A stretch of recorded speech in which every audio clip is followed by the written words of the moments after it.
Okay, this series of exercises is going to be some alternatives to traditional crunches, so I'm going to call them safer sagittal plane movements.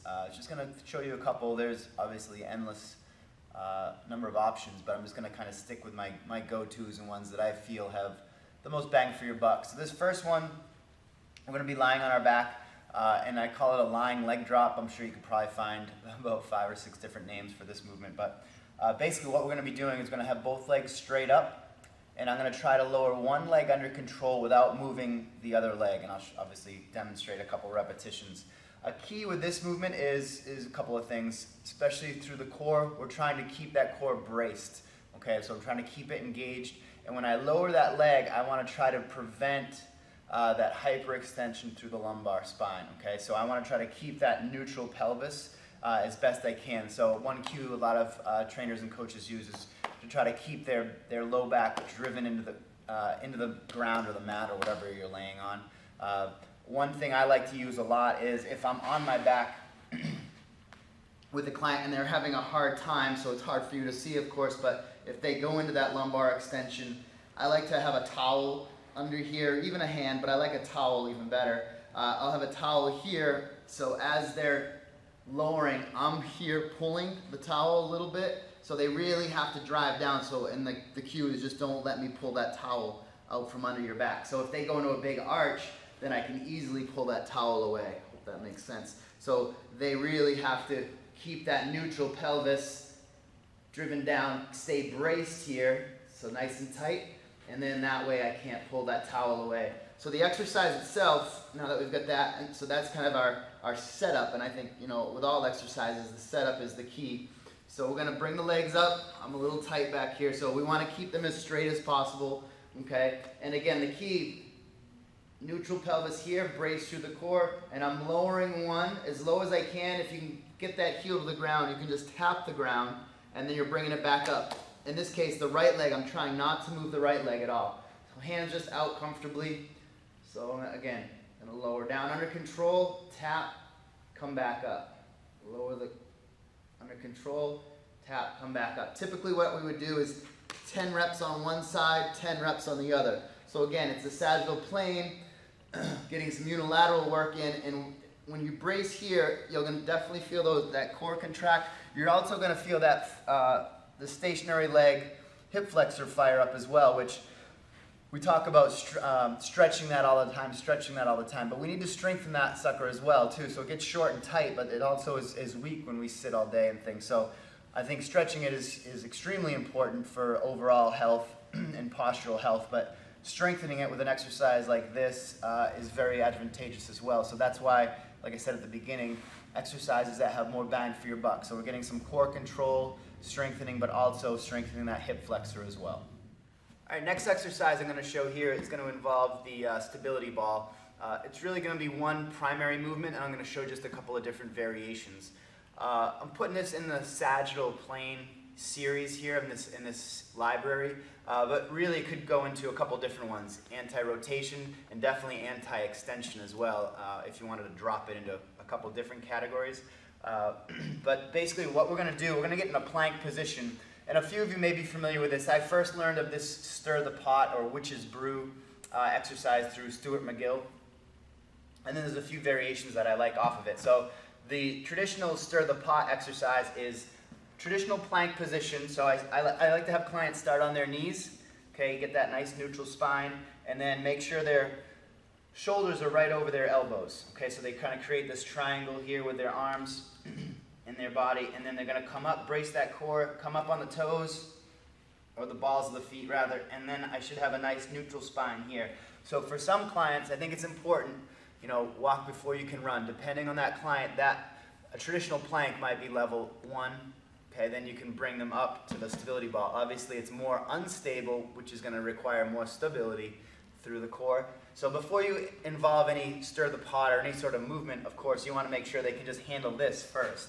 So this may be it, okay? And again, I said sagittal plane because we're kind of in this sagittal plane positioning, but also an anti-extension because once we're up, we want to watch that they don't lose that lumbar, okay? They go into extension or they drop down and put some pressure on that lumbar spine. So we want to keep a neutral spine so my abs are braced, okay? Elbows again right underneath the shoulders, and then also want to keep those shoulders away from ears. When people start to fatigue, they may kind of lose this space here. So keep that space here, and of course, keep braced through that midsection. So the stir the pot exercise is, again, just up here in that plank position, and then I like to think of drawing small, especially to start, small little circles with the elbows or the forearms. Okay, so they're just drawing a small little circle. Typically it'll be 10 reps one direction, 10 reps the other direction. So again, it's just a small, tight, controlled circle. Some people just try to fly through them, but that's not really the point. We want control with these core movements. So 10 reps one way, 10 reps the other way, and again, nothing's really moving through the midsection. It's all through the arms here, and as I extend out, the bigger the circle, the bigger the range of motion, the more the abs have to fire up. Okay, so that's one option. Another option would just be in and out with the elbows. So instead of drawing the circle, we're here, just going in, back out, and again, the further we extend, the more the abs have to kick in. Last variation from this position I do sometimes is either draw out the alphabet or have someone write their name. So they're getting all different kind of planes of motion, different ranges. So for me, if I were to spell Doug, I have to come out, extend, and then draw a bit of a circle for the D, obviously a big circle for the O, and then the U. So you can kind of see we're going all sorts of different directions, so the body has to react. So it's kind of a fun way to just change things up, add a little variety. Alphabet, have someone spell their name. If they have a really long name, they're in for more of a challenge, but you get the idea. So stability ball, great option for some anti-extension in a sagittal plane movement. Next one here in the sagittal plane, we're going to do a couple different hanging variations, and what I mean by that is just feet off the ground. So this first one is it's a rogue piece of equipment called a matador. If you don't have one of these, you could use a couple of plyo boxes, some benches stacked up, anything that you have that can just get you up in this position. Ideally, even some parallel bars, possibly if you've got some of the higher ones. Any ones that allow you to get in this position here, and you can do leg lifts. You could even use rings if you're advanced. I'm going to demo on this because the rings are quite a bit of a challenge for me especially. So basically what we're doing here is, even just for some folks, I honestly have clients that this is the exercise. I'll have it low enough where they can have their feet down. I maybe even have it one or two even lower than I have it right now, but where they can keep this space here through the neck, so the the shoulders and the ears aren't crunched up together, create some space, and all they're doing is just coming up and just holding in this position here, okay? You're not going to get a big ab burn necessarily, but it's definitely developing some strength through the core, because we've got to keep everything braced here. So I'm creating space here, keeping it tight, engaging the lats, shoulders, arms are working as well, especially the triceps. So this is kind of the setup position, and I'm big again on setup for every exercise. Is extremely important to how the exercise is going to unfold. Think about deadlifts. You want to be in a proper position. Chest press, you want those shoulders down, you want the elbows in, proper positioning. So with all these core exercises, it's very important as well. So again, here, what we're going to do is we're going to come up, and again, depending on the level of the client, whether the feet are off the whole time, or they need this little, like I call it, a kickstand, where if this was a little bit lower, I could have my toe here and then come up and tap the floor every time between each rep. That's always available to them as well. So two options I'll show. One is just a knee tuck, and the more advanced option would be a straight L sit or L straight leg raise. So I'm going to come up. So the knee tuck, we're just lifting up, bringing the knees as high as we can, and then back down under control. So I'm trying to keep the body nice and straight, and then lower it back down. You'll get a little bit of swinging, especially with more inexperienced people. And one, I've noticed the swing just kind of gets better with time. So experience helps. And then obviously once they are a little bit stronger in the midsection, that swing will start to dissipate. If they're really swinging a lot, again, lower them down enough so they can have that kickstand, have the toe hit the ground rather, and then they can go back up into reps. So let me show you a couple more reps this way. So again, abs braced, shoulders away from the ears, lift up, lower down. Okay, you notice I'm just looking ahead the whole time, so I've got a nice neutral spine. So that's option one. Option two would be to lift the legs straight out, which is much more challenging, so I'm just going to show a couple reps, but just so you get the idea. So I like toes together, lift up, lower down, lift up. And again, I'm trying not to swing. You'll see people kind of swing. Okay, I could do this all day, just using momentum. So control the movement. Some movements, certain medicine ball throws that we've covered earlier, slams, things like that. Sprinting, of course, is supposed to be done dynamically, explosively, plyometrics, jumps. Some movements, I think, are meant to be done under control. A lot of these core exercises that focus on the midsection, I feel, should be done under control, and this is definitely one of them. Slow and controlled, control the movement. To make that straight leg raise, if someone can bang out 15, then I might add something like between their heels, between the feet, stability ball, a light medicine ball. So if they have to squeeze that medicine ball or stability ball between the knees or the feet, we've activated some inner thighs, some adductors. It's going to recruit some more core muscles as well, because they're lifting a little bit of a load. I don't usually load these movements up too much, but a couple of pounds, 4 pounds, 5 pounds is plenty to really increase the challenge. Next one in the safer sagittal plane series here is continuing on with a couple of hanging variations. So these, all you need, a pull-up bar. You have some sort of rig like we have here, works great, of course, as well. So some are simple as, I just showed the Matador version, which is that piece of equipment. Again, you could use plyo boxes or benches, parallettes, but where we're stable through the arms, straight arms, and lifting the legs, either knees bent or legs straight. Same exact exercises, just now instead of our hands driving down, we're holding on to something, so we incorporate a lot more grip strength, of course, into these variations, so a little bit more advanced.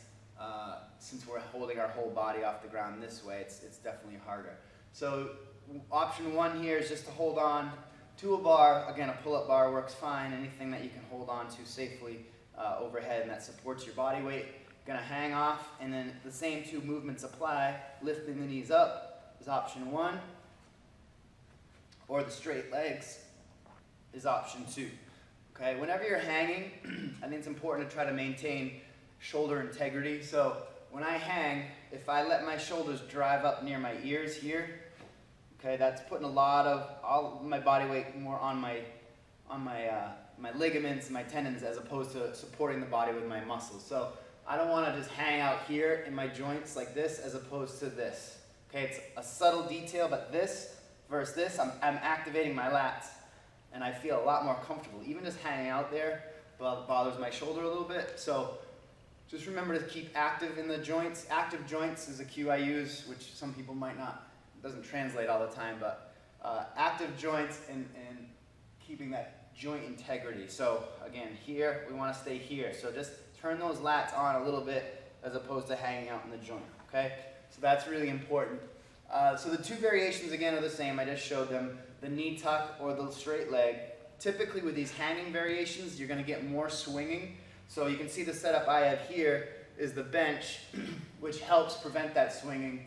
So if I'm doing the knee tuck version, up and down, I get a little bit of swinging, but what you can do, if it starts to get too bad, I'll try to make it. You can just tap your heel to the bench, here. Just a quick tap. You don't want to hang out there, it's just a quick tap.